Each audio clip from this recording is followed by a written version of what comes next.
Oh, no monthly or annual fees and zero payments until March 31st, 2025. No impact to your credit to check eligibility. Visit hrblock.com or call 989-826-6521 to schedule an appointment at H&R Block in Mayo. Emerald Advance Loan is originated by Pathward NA, subject to eligibility and credit approval. APR after March 31st is 35.9%. Loan amounts vary from $350 to $1,300. If approved, loan proceeds will be dispersed as directed to a prepaid card or checking account at Pathward. Additional terms and conditions apply. See account agreements for details.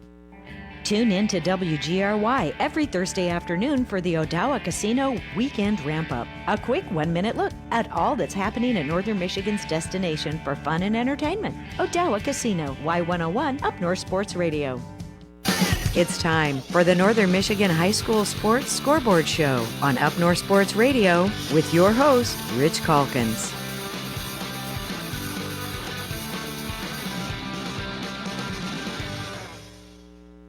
The Northern Michigan Scoreboard Show brought to you by Sarah Ford of Gaylord and Sarah Ford Chrysler Jeep Dodge Ram of Kalkaska. Start your stress-free car shopping experience when you search Sarah Kalkaska and Sarah Gaylord. Rich Calkins and Jerry Coyne in studio with you this morning. The second week of playoff action has taken place here on this past Friday night. Joining us now to start the show off is head coach of the Gladwin Flying G's, Mark Jarsfer. Mark, I tell you what, you guys have been some road warriors the first couple of weeks of your playoffs with a huge win last week over Kingsford, and then last night a tremendous battle at Ogama Heights with you guys winning 28-19. Yeah, for sure. There's no doubt about that. We were just kind of talking as a staff last night how crazy it was that our last two opponents were 18-1 when we saw them. And so, going in as the 4 seed doesn't, especially in this district, didn't present an easy task for us by any means. But, our guys prepared and our staff did a great job with game planning stuff, and we were able to get a district title. Yeah, and Coach, you projected it all year long. You knew the district, however it was going to kind of come to. It was going to be an absolute battle, and it certainly was. How about talk about the game last night first, and then we'll get into that Kingsford win a little bit later. Yeah, so last night, we felt that we had a really good game plan in place based on, alignment and personnel and stuff like that. And so we felt it was really going to put us in a position to be successful, and you saw that, throughout the entire game, especially for our defense. Those guys had a really great plan in place. All three of Ogama's plays were big plays where we just didn't get aligned in the way that we talked about it. And so on the plays that we did, we held them to basically 30 or 40 yards rushing. Other than that, it was just those three big chunk plays that got us. Offensively, we tried to spread it out this week rather than getting into kind of a boxing match in a phone booth with them because they're big, tough kids. And so, a little bit different style than what we did back in week 3 with we were in multiple tight end sets and that kind of stuff. And so, that proved to be pretty good for us as well. And a couple guys had great performances, and it was a heck of a night. Yeah, and Coach, I see you had a big punt return for a touchdown, so scoring on special teams as well. Yeah, for sure. Trace Corlew, he's been the last remaining kid that from that state championship right. Team, and he's just a special player. He's the one that returned that punt return, and he had to, break 5 or 6 tackles easily. And so it's one of those things where we talk a lot this time of year about our seniors having to lead us because if we don't get it done, at the end of the day, they have no more chances. So, he's one of them that had a great night for us. Matthew Lechner, one of our defensive and offensive linemen, it just played out of his mind. I want to say he had like 12 tackles, 2 sacks, 3 TFLs. Was great on offense, and he did it all with a club on his hand. When you're getting that kind of senior leadership and play this time of year, and then our other young guys, which we have a lot of them, and they've grown up over the course of the past 10 weeks, you get yourself in a position to win a district title. Yeah, and Coach, you have that tradition now from just a few years ago, winning that state title, and of course, you know, that really catches fire within your football program in the community as well. Yeah, for sure. We've had a special little run going, you know, the last 6 years or so since we got to Gladwin.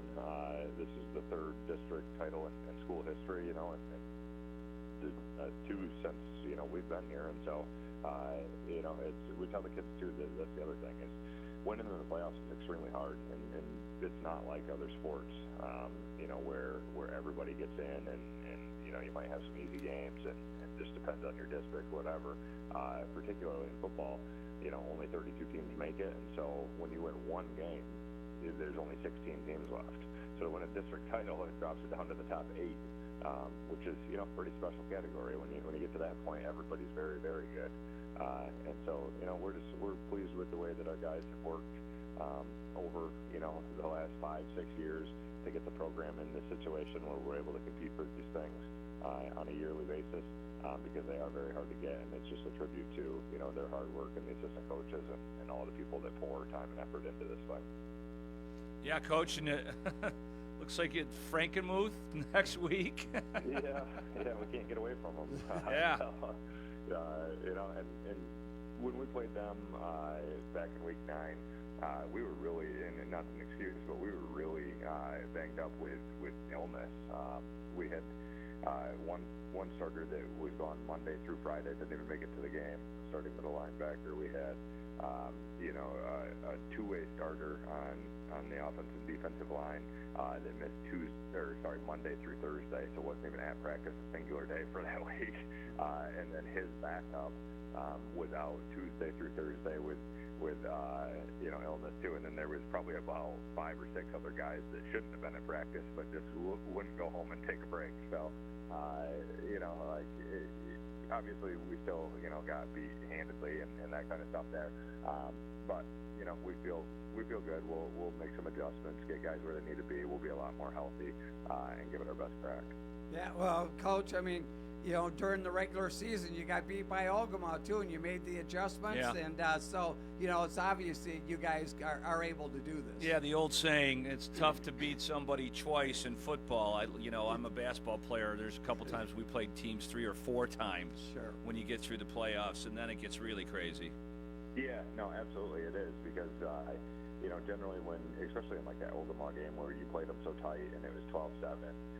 The first time, and they had to show everything, right, to get that win, because it was significant in our league, you know, standings. Like they went on to win the Jack Ryan Conference championship, but they had to show everything. And then, you know, when we get them this time around, we know what their everything is, and we could change things to take some of that away and create some success for ourselves. And so then when you're that team that already won, you're sitting there waiting to see what are they going to do, what are their changes going to be, because you know they're going to change something, right? Like they don't want to lose again, and so they're going to change something. You just don't know what it's going to be. So you come up with plans in your head on what that could be, but you're unsure, and so then you're just kind of waiting to see how that game's going to unfold. And it's always better to be the aggressor, especially in a sport like football, than waiting to find out. So yeah, I agree. It's extremely difficult to beat a team twice in the same season, and hopefully that proves to be the case this week as well. Coach, before we ask you about the Kingsford game, there's a topic that we have to ask you about, and that's Clyde's.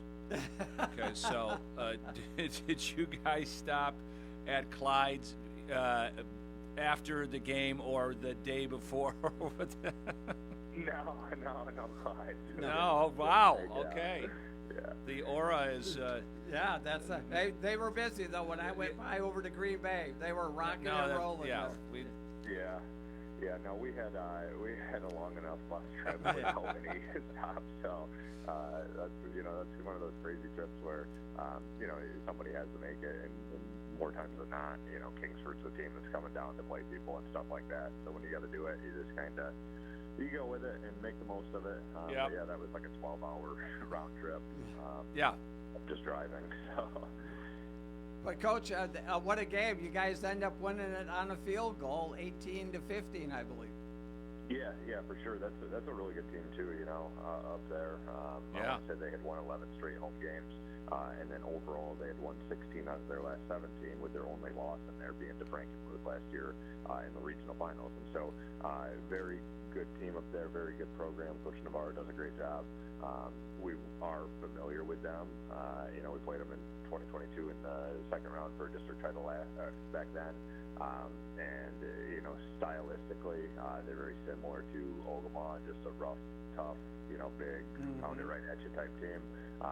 We seem to do pretty well with those types of teams, just because we have tough kids too, and we feel like we're going to always get them aligned in a position to take those things away.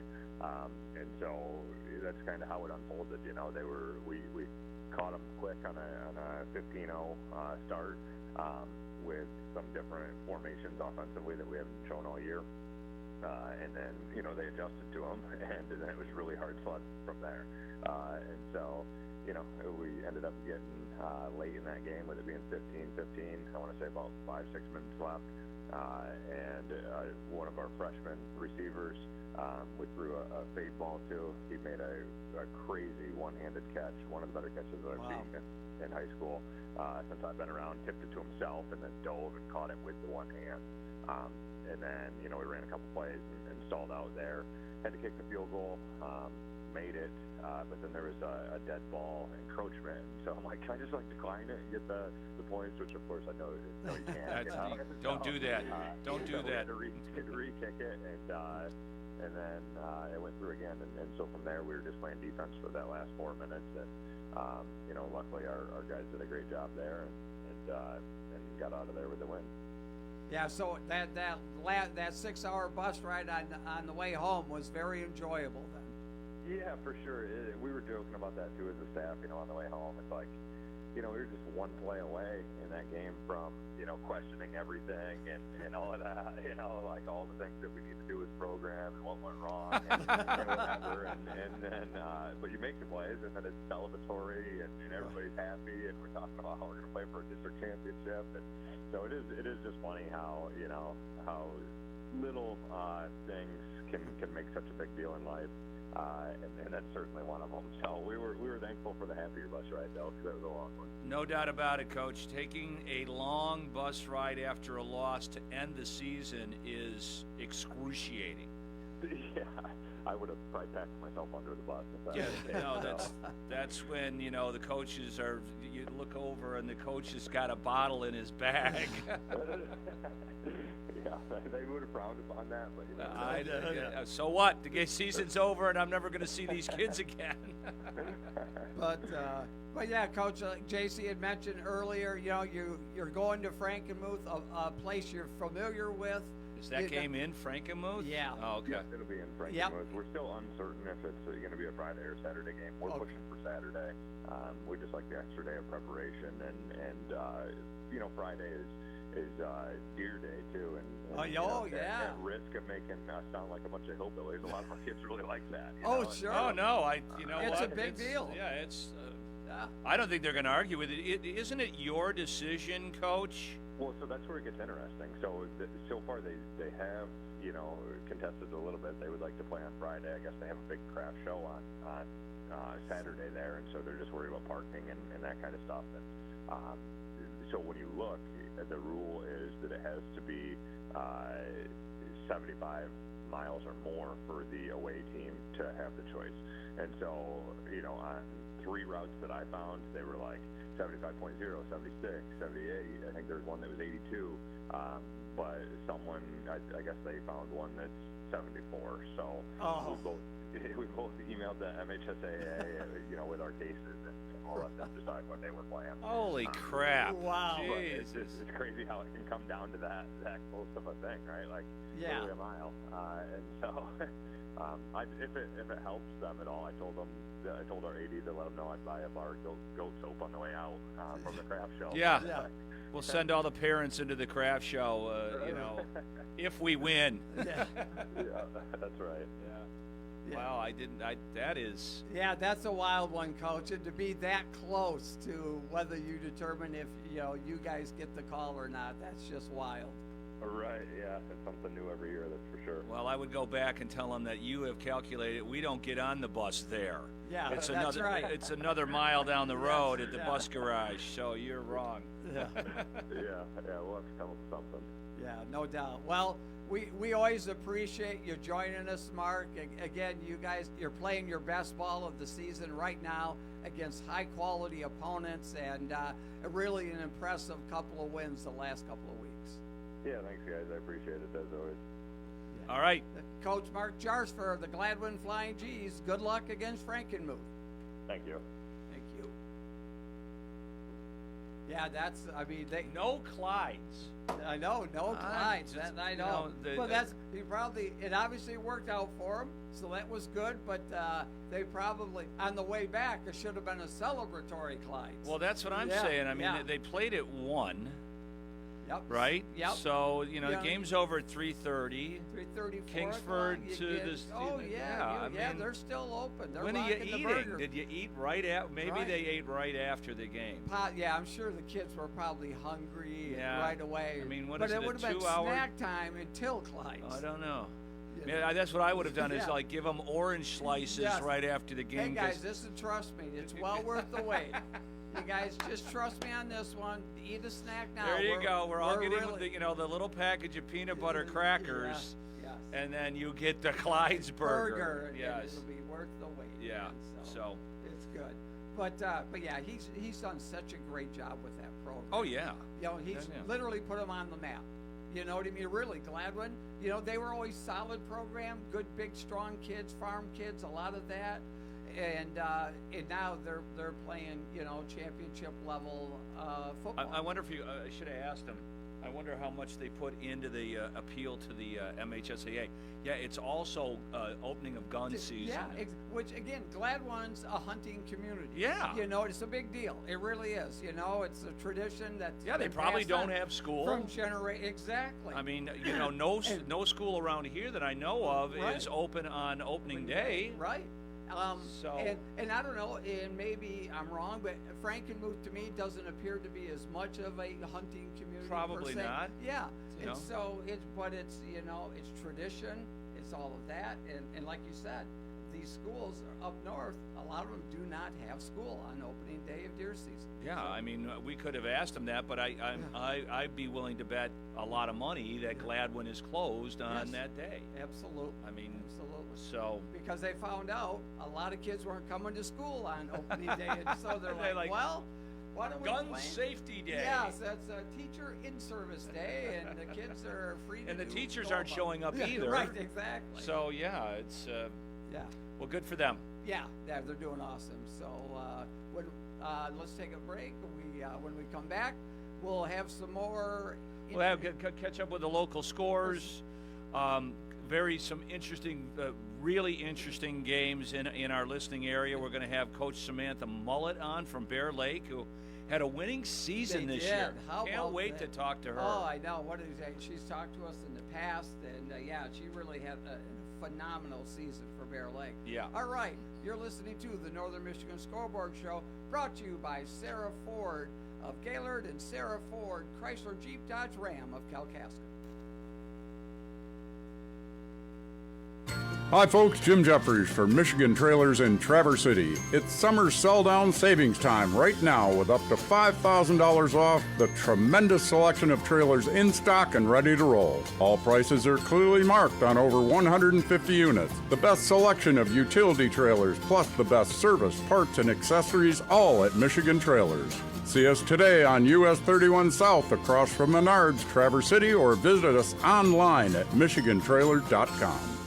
It's the final month for employee pricing on all Chrysler, Dodge, Jeep, and Ram vehicles at Sarah Kalkaska. Everyone can take advantage of more than $13,000 off MSRP on in-stock 2025 Ram 1500s. Heavy-duty Rams are more than $10,000 off. And you'll get more than $8,500 off Jeep Grand Cherokees. The biggest discounts in years at Sarah Kalkaska. This is your last chance to cash in like an employee at your local Chrysler, Dodge, Jeep, Ram dealer, Sarah Kalkaska. They guarantee it.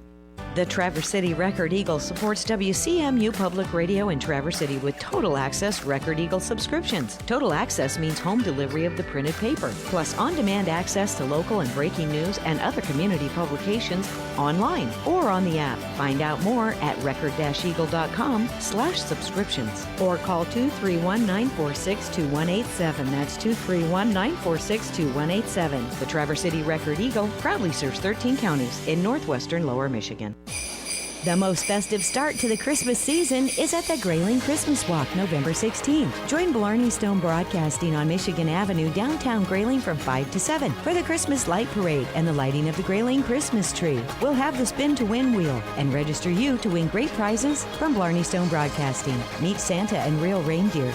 Get discounts at local retailers and enter the Win Big raffle. The Grayling Christmas Walk, November 16th with Up North Sports Radio. Welcome back to the Northern Michigan Scoreboard Show, brought to you by Sarah Ford of Gaylord and Sarah Ford Chrysler Jeep Dodge Ram of Kalkaska. Rich Calkins, Jerry Coyne in studio with you. At JC, going over some of the scores around Northern Michigan.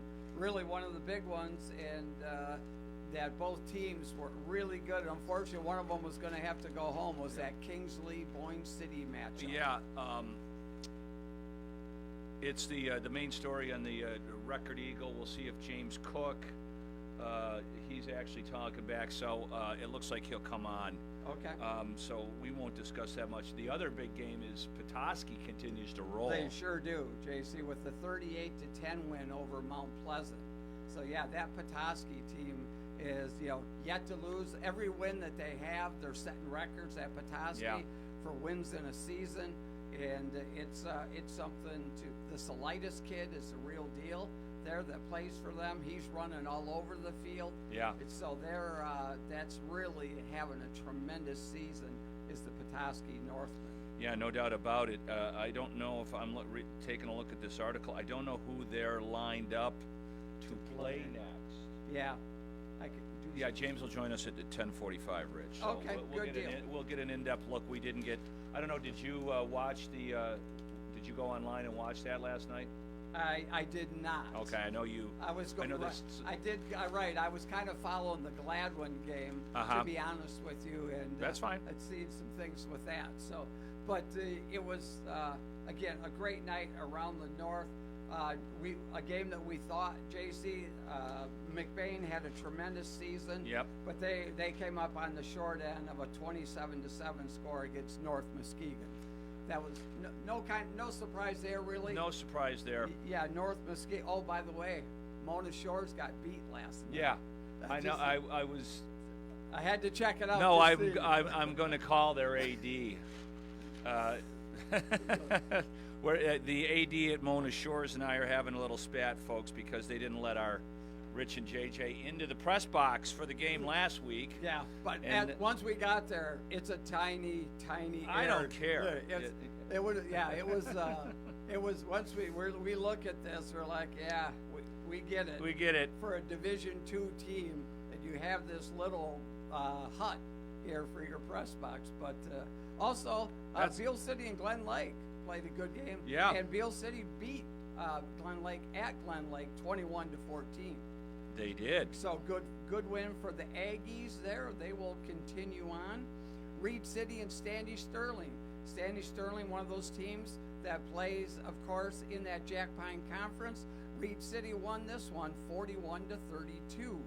Congratulations to Reed City. It's a pretty good team. Midland, the Chemics there went down last night against Saginaw Heritage, a team on the other side of the Saginaw Valley League in the blue division, a couple of different divisions there. We talked about that. Gladwin, Boyne City, Central Montcalm, and Newaygo with a 1-point win, 35-34. Yeah. A couple of eight-man games. Inland Lakes won a hard-fought game against Alcona in Alcona, 32-26. Yep. So that's a good win. And in a high-scoring affair, Onekama beat Augrey Sims, 48-44. Yeah, I Lakes won again. Yeah. They did. They continue to roll, and that's what we were hoping that Coach Kevin O'Connell would come and talk about that a little bit, because again, he's obviously played them for years now. He knows everything. Well, he's been telling us for weeks Yes. that they are, Keep the your eye real on deal. them. So They're 1 win away. Now these guys, those were for regional championships. well, in yeah, 8-man. there's an 8-man. They're in the semis. Yep, they're Yep. in the semis, so 1 win away from getting to the Superior Dome and battling for a state championship. The Mount Pleasant. You saw them play. I did.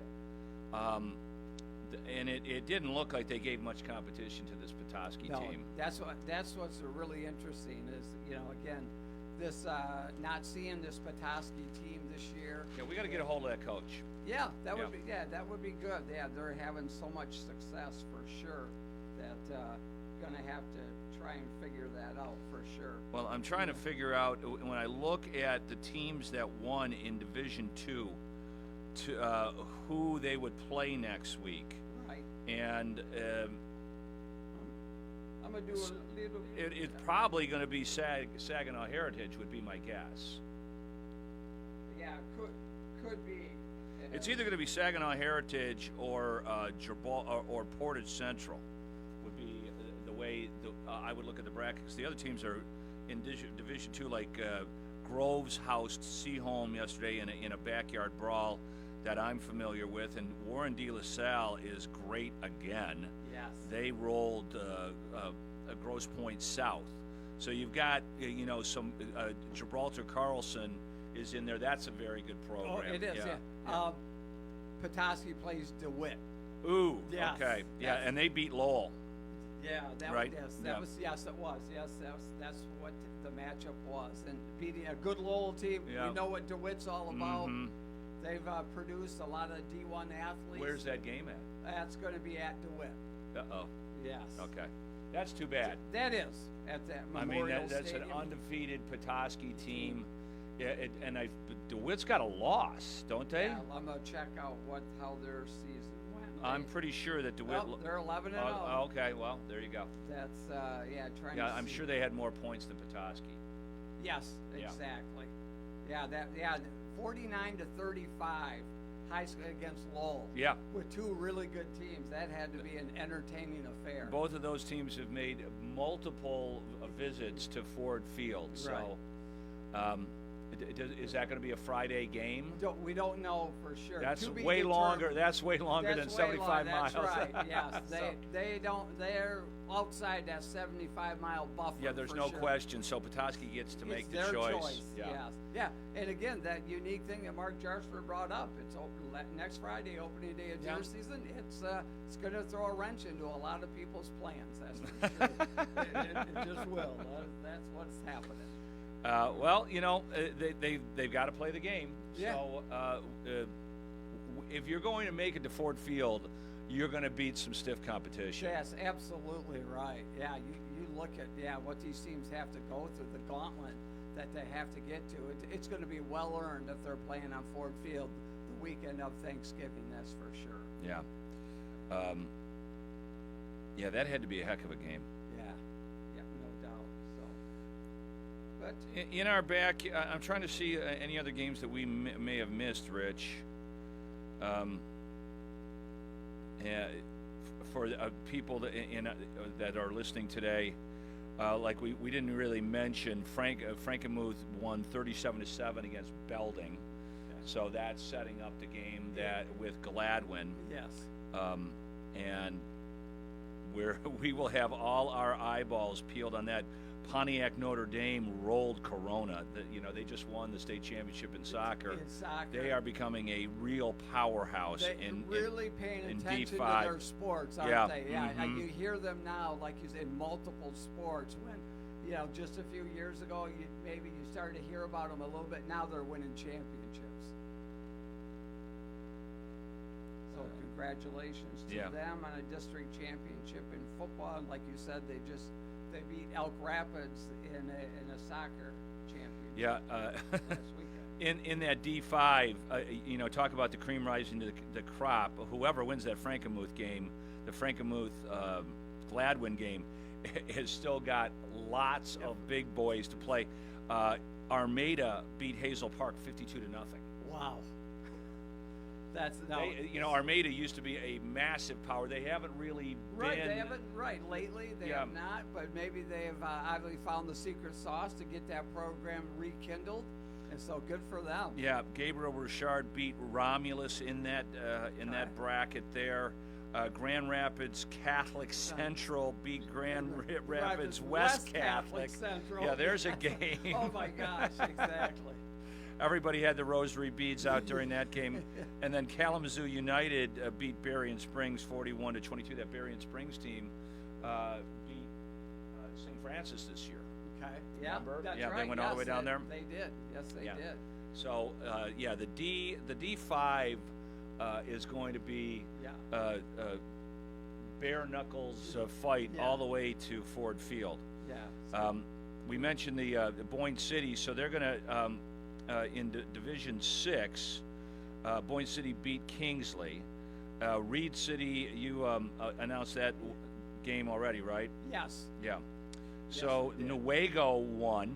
Yep. Lansing Catholic beat Elsie Ovid, one of your all-time favorite teams. That it was a game, 31-28. And then Jackson Lumen Christie sitting in there. Yeah, no surprise. No surprise. I don't know much about Constantine. Yeah, I do not either. Who did we say is Boyne City's playing next? Didn't you? Let me see here. I'll have to double check. It probably is Reed City. Yeah, see, I had all this stuff in my memory. I'm sorry. List. No, it's I'm okay. all confused. No, it's try to remember all of that stuff, but yeah, let me just takes a few minutes here for me to pull that up. Yeah, you mentioned in our listening area somewhat, Beale City beating Glen Lake, ending a really good season for Glen Lake, but Beale City is it looks like they're probably going to play Fowler. Yeah. Yeah. That's that is, that's always tough, losing those games like that. That was a home game for Glen Lake. Yep. But that happens, but but you've had a great season here for sure. So all right, checking up on Boyne City is playing at Reed City. Yeah. So not all that far away. Nope. So that's good. That's what the way that the bracket looked to me is in the scores. So yeah, we'll have big ears planted on that game. Yes, no doubt about it. And when we come back, we're going to have Samantha Mullet as she led the to our knowledge, the only female head coach in the state of Michigan. Yeah, did a great job. Led them to a 5-4 record. Well, yeah, we spoke to Coach Mullet last year and trying to put together a real small program and turning it around right quick. I guess hanging around with John Harbaugh. Right, yeah, that's right. Yeah, she's got a wealth of experience. Yeah. And a lot of good stories as well. You're listening to the Northern Michigan Scoreboard Show, brought to you by Sarah Ford of Gaylord and Sarah Ford Chrysler Jeep Dodge Ram of Kalkaska. There are so many wonderful things about fall in Northern Michigan. Football, autumn colors, and the return of the fall favorites at Benetham's, like chicken morel pasta, veal tosca, and Salzburg schnitzel. Everything on the Benetham's menu is made with the freshest ingredients, and the daily appetizer and dinner specials are always delightful, especially paired with a great wine. Visit Benethams.com and make your reservation. Benetham's, for the true love of food. It's the final month for employee pricing on all Chrysler, Dodge, Jeep, and Ram vehicles at Sarah Kalkaska. Everyone can take advantage of more than $13,000 off MSRP on in-stock 2025 Ram 1500s. Heavy-duty Rams are more than $10,000 off. And you'll get more than $8,500 off Jeep Grand Cherokees. The biggest discounts in years at Sarah Kalkaska. This is your last chance to cash in like an employee at your local Chrysler, Dodge, Jeep, Ram dealer, Sarah Kalkaska. They guarantee it.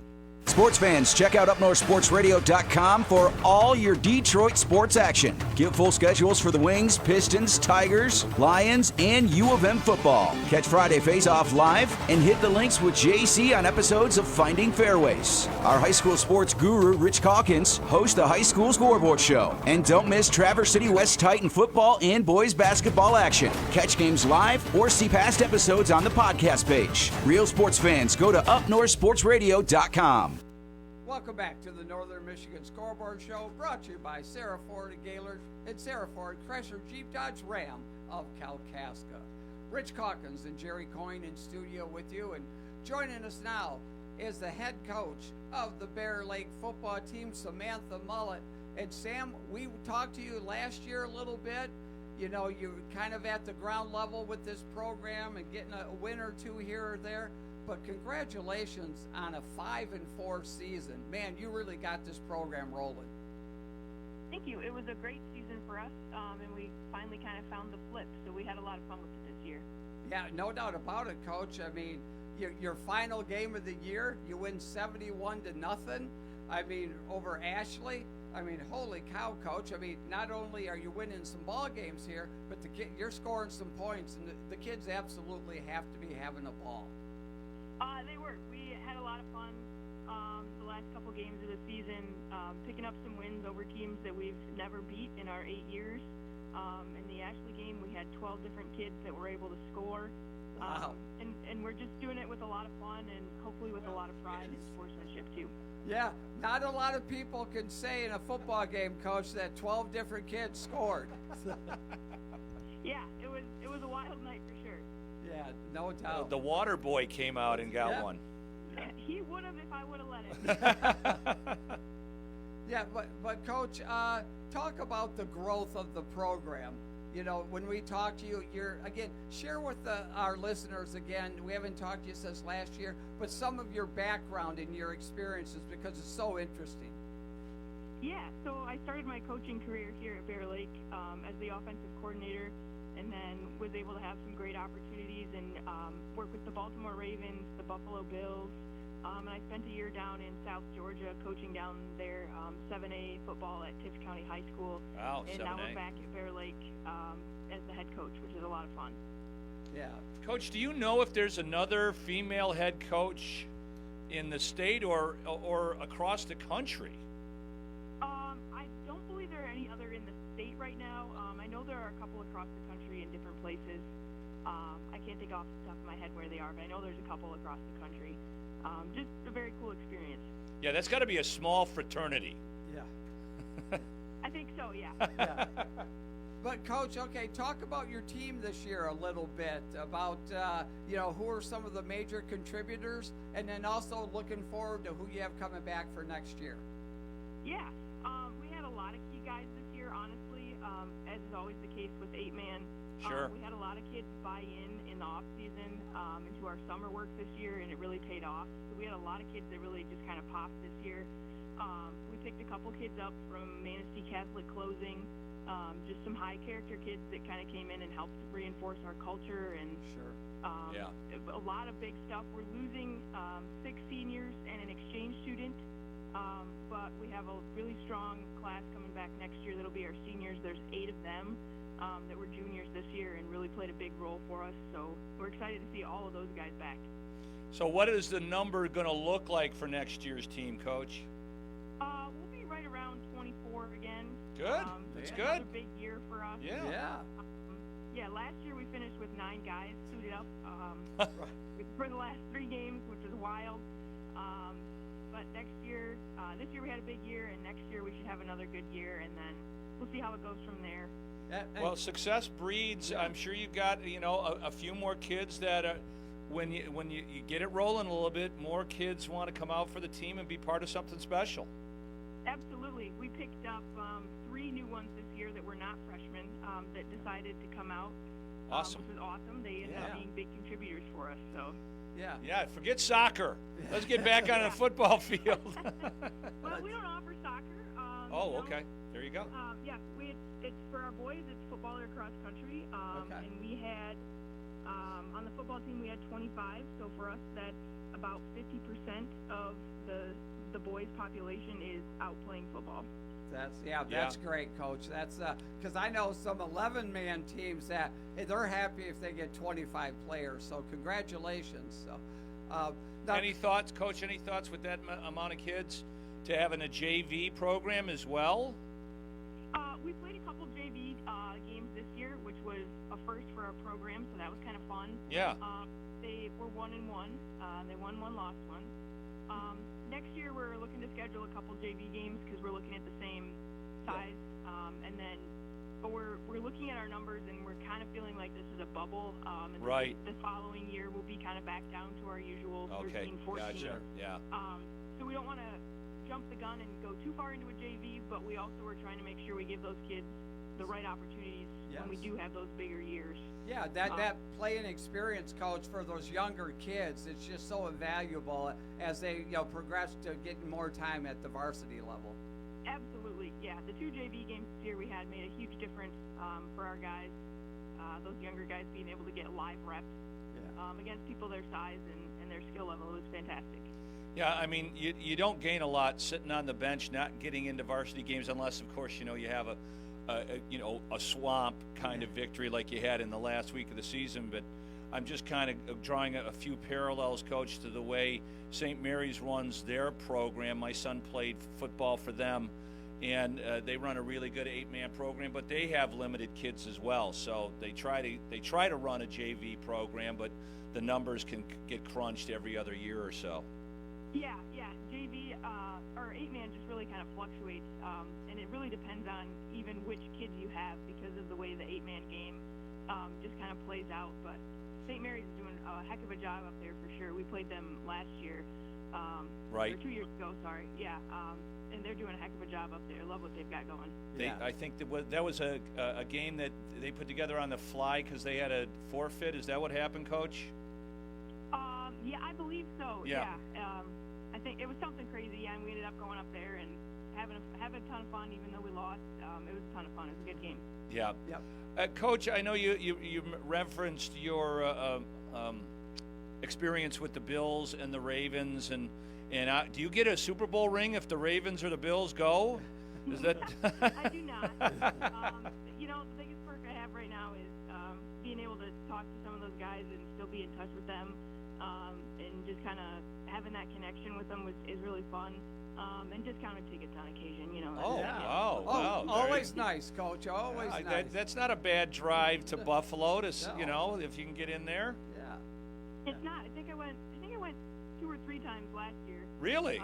Cool. Yeah, just getting over there to see the guys and catch some live games is always a good time. But the question I was going to ask is, so is there anything you kind of glean from the NFL bringing into 8-man? A lot of what I think I pick up from that is just the way they run things, and the way they choose to organize things, and the structure day to day, the structure of practice, the way they handle the athletes. Schematically, I feel like you don't bring a whole lot from NFL down to 8-man. Yeah. In Northern Michigan, there's a few things here and there you can consider, but maybe the way that they use terminology for the kids and the athletes, and their cues that they give them for certain techniques and little drills that can really hone in on those type of skills, I think really helps our kids get better. Yeah, no doubt about it, Coach. Now, you're at that point in the program, Coach, where your numbers are up, which is awesome. You're coming off a 5-win season. Coach, do I mention the potential for playoffs as a goal for next year? It was on the table for us this year, looking at our schedule, and unfortunately we lost 2 key games right off the bat. Yeah, those are close, hard-fought games, yes. Yeah, 2 close ones. We lost to Bel Air by 4, and then we had the lead in the Suttons Bay game at halftime, and just couldn't finish out the 3rd and 4th quarter. And those 2 wins would have put us in the playoffs this year, so that's definitely on the table for next year. The guys were kind of bummed about it this year because they know it came down to, 4 plays, 5 plays really, that kept us out. So we're looking to build on this year for sure, and I'm guessing that'll be the top of their goal list next year.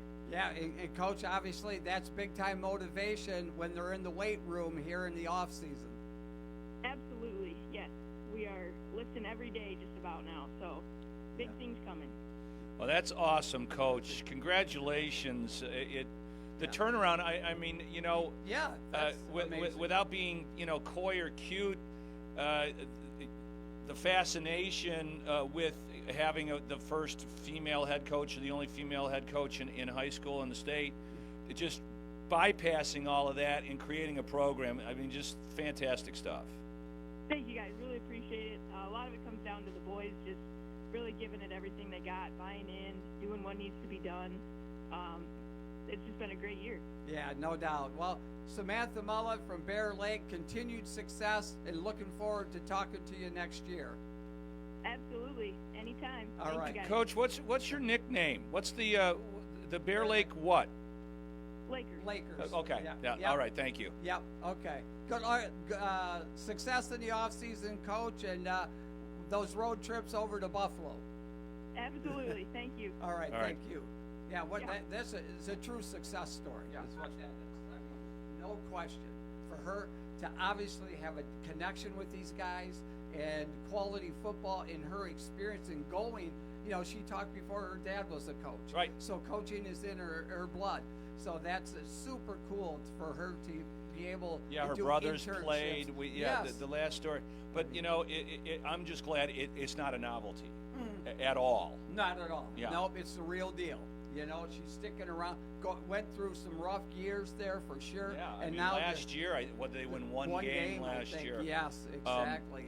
But the numbers climbing, and it's incredible.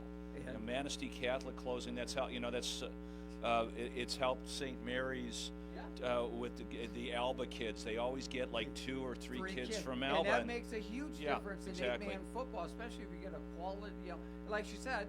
From the Catholic, you're going to usually get quality kids, and it just helps the whole team environment. They know what to expect, and they're probably leaders on the team as well. Absolutely. So, all right. When we come back, we'll talk to James Cook from the Traverse City Record Eagle. He was down at that Kingsley-Boyne City game. You're listening to the Northern Michigan Scoreboard Show, brought to you by Sarah Ford of Gaylord and Sarah Ford Chrysler Jeep Dodge Ram of Kalkaska.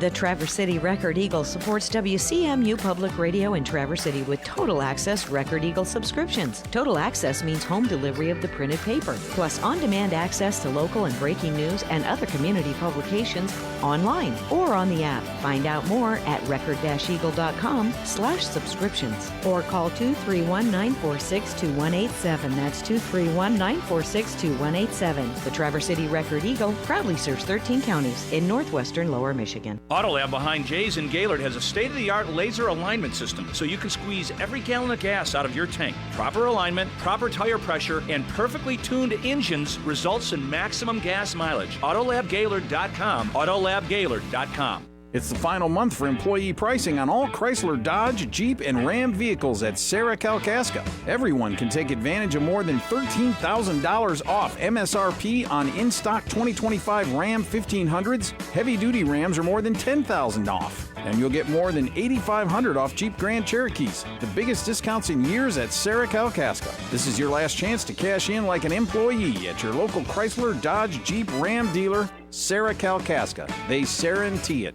It's been a wild ride this year, and no better reason to plan a celebratory holiday party. Now there's 2 outstanding options in downtown Gaylord, the Alley at Crave and Alpine Tavern and Eatery. If you're looking for business, family, or social gatherings, Crave and Alpine have the right atmosphere with outstanding food and beverages to make any event festive. They can also help with catering. Alpine Tavern and Eatery and the Alley at Crave, 2 perfect locations for holiday gatherings. 2 perfect locations for up north flavor.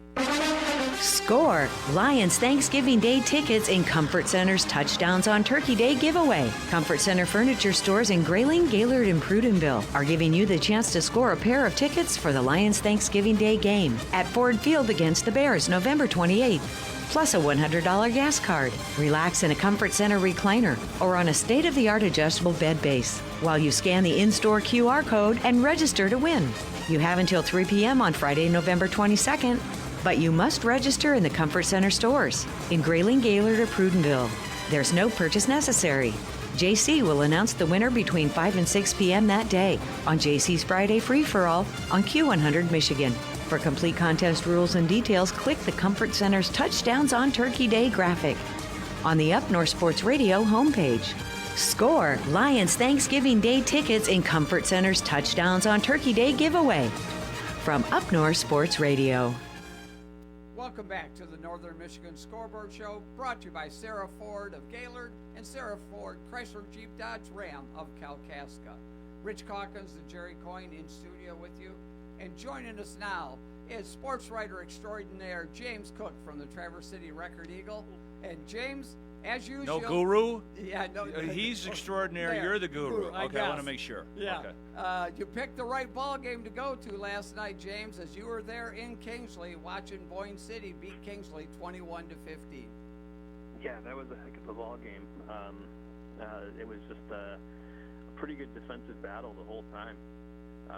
If you look at the final stats, I mean, Boyne only had 253 yards of offense. Kingsley only had 222. So that's not a ton for a high school football game.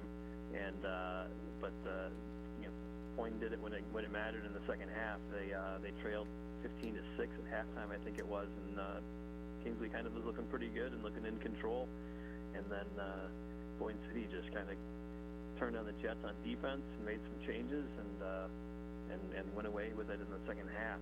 And Ryan Spate as a running back is just incredibly tough to stop. And they gave him the ball 32 times. So Kingsley having to tackle a 235-pound running back 32 times, I think kind of wore down on him. Yeah, that will happen. Yes. And he's a few yards short of the school record that was set by Malik Smith, and that was a kid what I was calling Grayling games during that time. That kid was the real deal. He was fast and strong, and I think you were probably covering Northern Michigan sports at that point too, James. So that Malik, if you're having a record over Malik Smith, you've done something right. Yeah, definitely. Yeah, Malik was a very talented running back as well for Boyne back in the day, and he was on that team that won their last district title in 2015, I think it was. Yeah. And this is their first one since then, so this was big to them, and they think that they've got a path of teams that they can contend with, that they can get to Ford Field, and they thought Kingsley was the biggest hurdle. And I think Coach Dave Suttle can refer to it as a mental block of getting past the district. Yeah, it lines up a really interesting game against Reed City. It does. Yeah, big city or real big Reed City. Sorry. Reed City, Boyne City. Yeah. Reed City has that really big offensive line. And that against Kingsley caused some troubles too. They just had a bigger line when they played Kingsley early in the season, and that was a very close game. So I kind of expect Boyne to have a similar type close game against Reed City this year. Is that down there, James? Yeah. It's at Reed City. Yep. Okay. They haven't set whether it's going to be Friday or Saturday yet, but it's at Reed City. The one interesting stat in this game, though, was that Boyne City had the ball for 36 minutes. Wow. They didn't run an inordinate amount of plays more than both teams ran 51 plays. But time of possession was that 36 minutes time of possession. Holy cow! It looks like with that short yardage situation, they give it to that Hewitt kid, and he leaps over the line. Yeah, he does. They give it to him, and he's just like a yard or so back behind the line, and just flies up over top of him. The old Billy Sims. Yeah, exactly. Billy Sims, yeah. He kind of goes more parallel. Just basically flings himself forward. And every time he does it, it's good for a couple yards. So they did that a bunch of times on 4th and 1. The first couple of times he did it, I think he got like 4 and 5 yards. Wow. I saw a couple of people commenting that you had that photo on your Facebook page, on the Traverse City Record Eagle Facebook page, and somebody said, "Is that legal?" Yeah, well, hurdling is not legal in high school football anymore. Like trying to jump over a would-be tackler or anything like that. But I guess this is different, being that it's between the hashes or something like that. I'm not sure what the exact difference in the ruling, but at first I thought that guy was just making a joke, but maybe they have altered the rules. You can't do a Saquon Barkley when you're out in the open field trying to jump over somebody. Yeah, because there was a play, I think, in the game where a player did try to hurdle somebody, and the refs just stopped the play, and put the ball back to where. Huh? So the guy tried to hurdle that was my question, James. Is do they? Because I haven't seen it yet. I did not know that was an actual rule. So they put the ball where the hurdling took place. No loss of yardage, no anything like that. Right. Yeah. Okay. It's not like a penalty. It's just right. You're not it's the end of the play. It's a dead play. It's a dead play then. Yeah. It ends the play, and the ball just stays right there. Okay. Interesting. So and Point City went 4 for 4 on fourth downs too, and at least 2 of those were he was jumping over the line. Okay. Yeah, that's the world of difference when you're converting on fourth down. You keep moving the chains. There's your time of possession right there. Yeah, and it just is, and it demoralizes a defense then too. Yeah, to just be on defense that long, and Kingsley doesn't have. They have a decent sized defensive line, but their linebackers and secondary were having to try to tackle Spate quite a bit, and I imagine by the end of the game, that's where they really got to wear down. Yeah, that's what they tell you. No matter what, like the Derrick Henry effect. Oh yeah, exactly. By the fourth quarter, you're like, your will to get in there is just kind of sapped. Yeah. And you saw that they had a bunch of players who had good numbers. Colton Goethals had 16 tackles. He had to tackle Spate 16 times. So I imagine by the end of the game, he was pretty darn he's tired. going to be. Oh, that kid, serious ice bath. David Wims had 11, and he's not a very big cornerback. He had 11 tackles. So after a while, that's going to just wear on you, hitting a 235-pound kid. And after the game, Spate seemed fine. That's right. Might makes right. Having an apple cider and a cigar. James, anything else? Have you looked at the dust settles over the rest of the games now? Well, we got a couple games today. Yeah, St. Francis up at Menominee. Yeah. That's a big one for sure. East Jordan, that's right. Yep. How about too? No surprise at all with that Petoskey, pretty dominating win over Mount Pleasant. Yeah, they did pretty well in that game. They got DeWitt next. Yeah, much bigger test. Yeah, no doubt about that. As we ranked number 1, I believe, in the state in their division. There's no easy path to Ford Field. Let's face facts. True. Yeah. But it does look a little bit more promising for Boyne City. Yeah. They've got the game with Reed City. I haven't really looked ahead to see who they would have past that, but they definitely think that they have the path. Yeah. Well, let's see who else is in there. Lansing Cat. Well, they sooner or later they're going to run into Jackson Lumen Christie. So. All roads. Yeah, whether that's at Ford Field or not is tough to determine. But if something came up today's program, James, and we'd like your comment on it. So Gladwin has got to play Frankenmuth now that they beat Ogama Heights, and they're pushing to have the game on Saturday because it's opening day on Friday. Mm-hmm. And as you know, most of the schools around here have the day off, and the families go into the woods and hunt. And Frankenmuth is kind of battling back against it because they want to play on Friday for some stupid reason. Craft show, craft show at the park. They share parking lots, obviously. And so I guess the rule is, do you know the rule? Who gets to determine this? Basically, the team that is the home team can tell the road team when the game is going to be. If they want to press the issue, they can say, no, we want the game on Friday, and that's what it's going to be. And then the road team just has to show up. If it's 75 miles or under. Yeah, so if it's over 75, this visiting team gets to make the call. Yeah, but what they're right on that border. some say 75.1 miles, but somehow, some way, they found Frankenmuth found a 74.9 miles. So they're literally right on that. They have both submitted a request to the MHSAA. And they've got to make the determination. Yeah. Yeah, that's you can still get up and hunt in the morning and then get over to Frankenmuth. I'm just telling you, I've never heard Rich and I were like, okay, well that's great, Yeah. And probably Frankenmuth is not quite the hunting community that Gladwin is. So exactly. they might not even have the day off at Frankenmuth. I would imagine so. Yeah. And Coach Jarsfer from Gladwin said he wants that extra day to prepare for Frankenmuth as well. So it will be found out, but it's very interesting. Yeah. For sure. It's going to be a dynamite game either way. That is a state championship rematch from 2022. So. Yeah, it is. So, but okay, well, James, anything? Go else? back to bed, James. Thank you. Appreciate you joining us on short notice, bud. Yeah. Yeah, no problem. I'll be off to the volleyball districts to cover Traverse City Central, and we'll hear it a little bit. So. Yeah, I see St. Francis won theirs last night. Yep. So. That was James. Just very quickly, to my eyeballs, this was the biggest story that you've ever written in the paper. The Boyne City Kingsley game. There's a lot of words.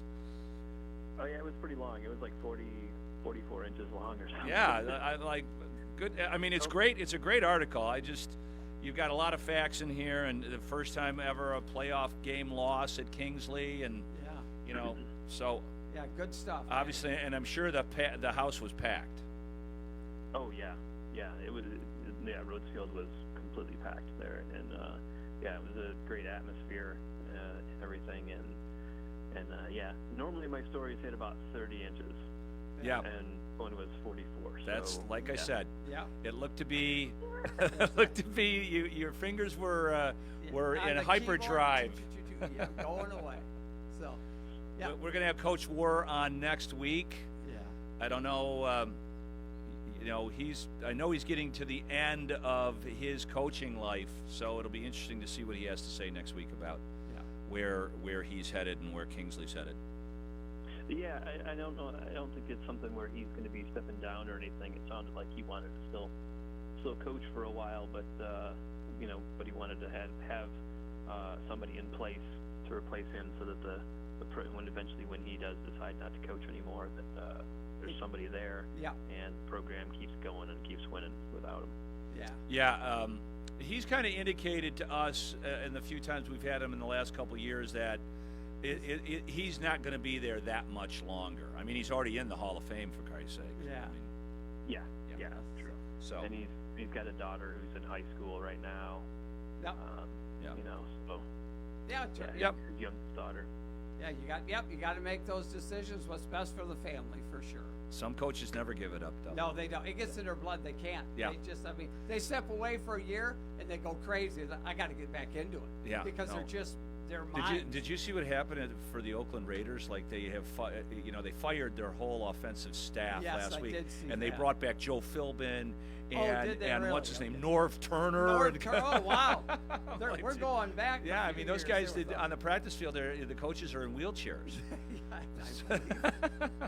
Yeah. All right. Thanks a lot, James. Thanks, James. Yep. No problem. Thank you. All right. See you, bud.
never had the mic on for any of that.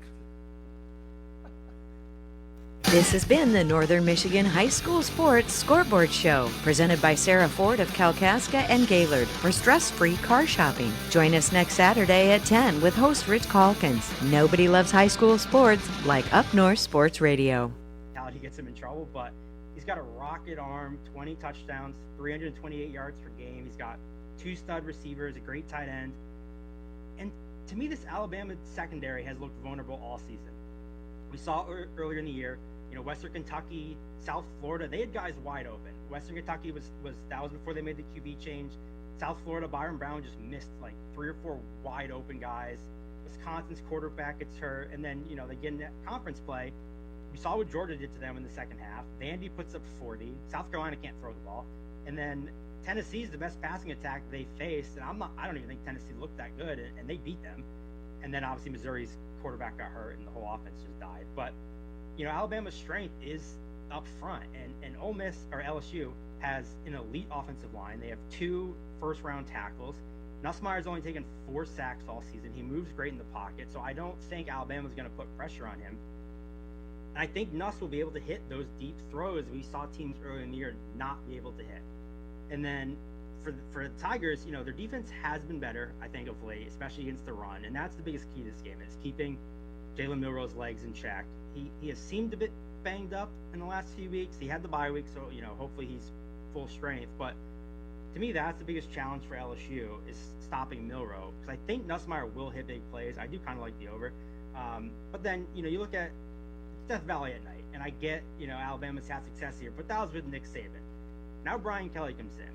I'm not a huge betting trends person personally, but if you are, Brian Kelly is 37-20 in his career against the spread as an underdog. He is 27-13 ATS of an underdog of 3 or more. After a bye week, Brian Kelly is 16-8 against the spread. And then you just look at, like I said, this is Death Valley at night. Since 2000, LSU has played 124 night games at Tiger Stadium. They are 109-15 straight up in those games. They have not lost at Death Valley at night since November 2021. They're 13-0 in night games under Brian Kelly, and they're 17-1 at home under Brian Kelly at any time of day.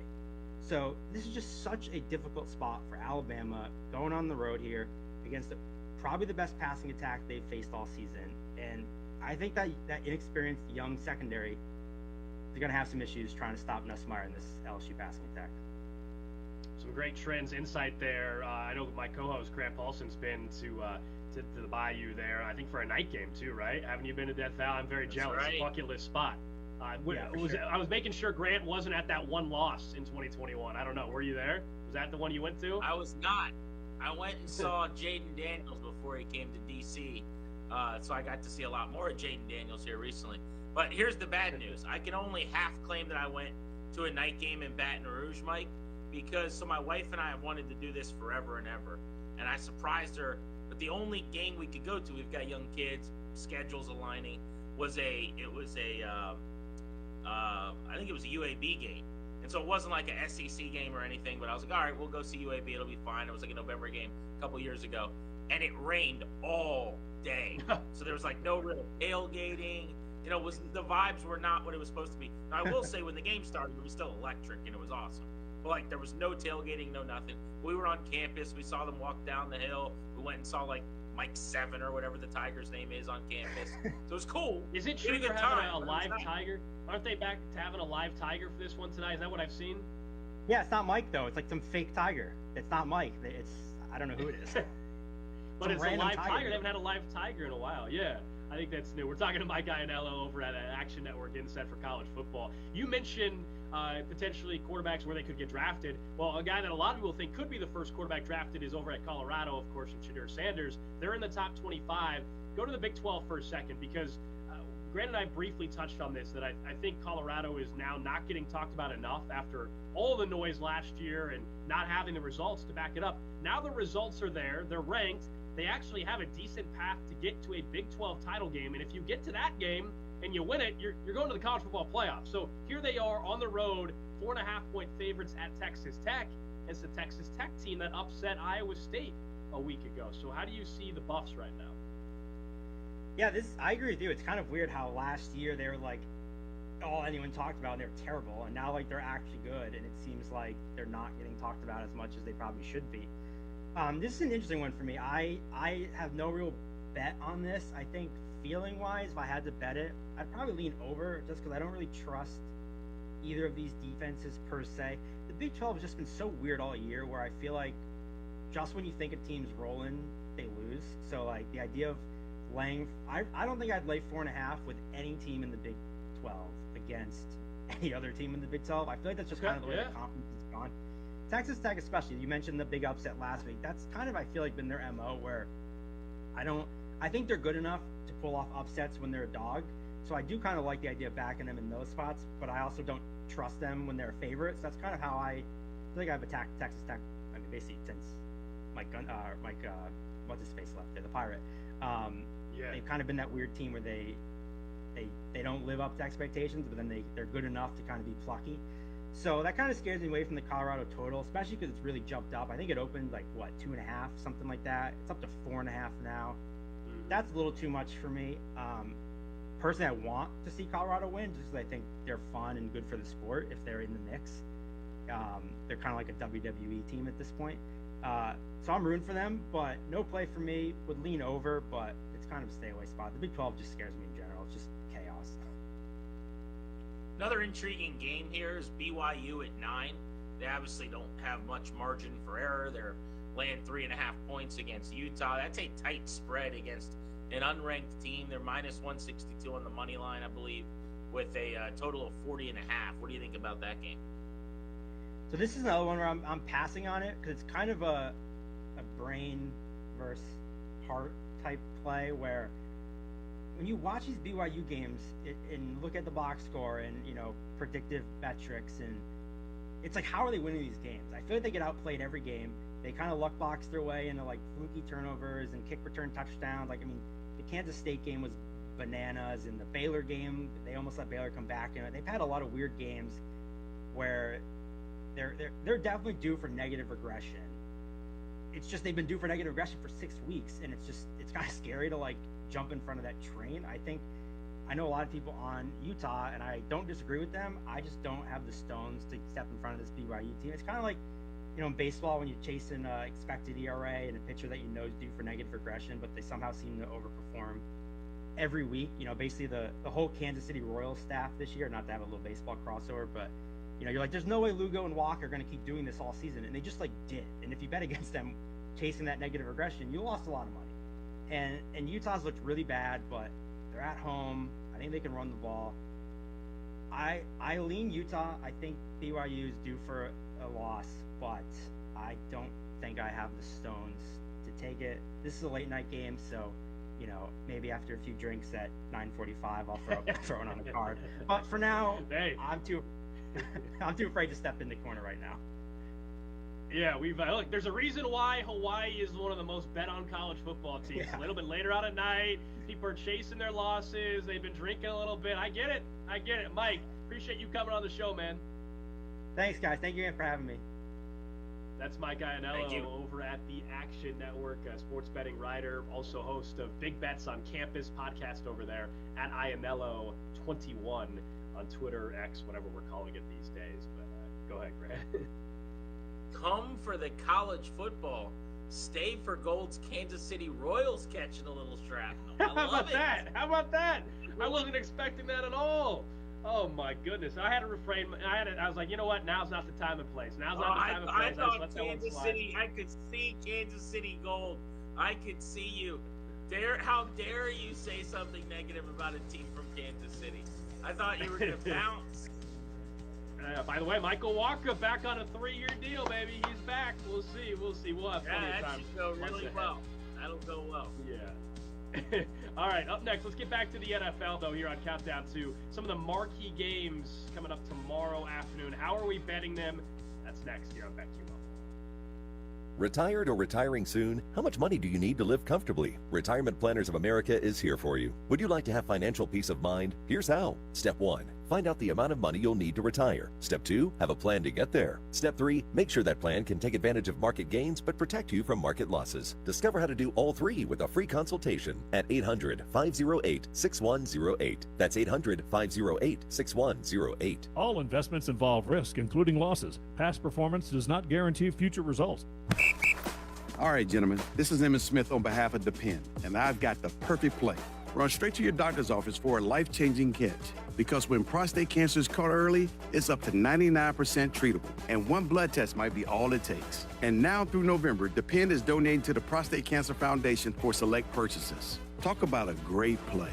From September 1st to November 30th, Depend is donating 40 cents to the Prostate Cancer Foundation for Depend Shield Guards Real Fit products purchased in the U.S. up to a maximum of $300,000 void in Mississippi.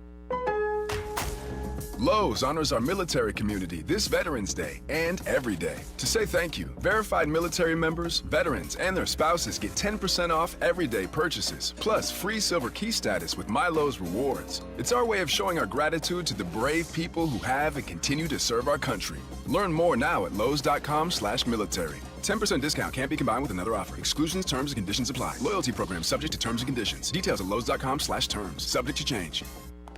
Good morning, Doctor. Doctor? Hi, Doctor. Doctor? Dr. Jackson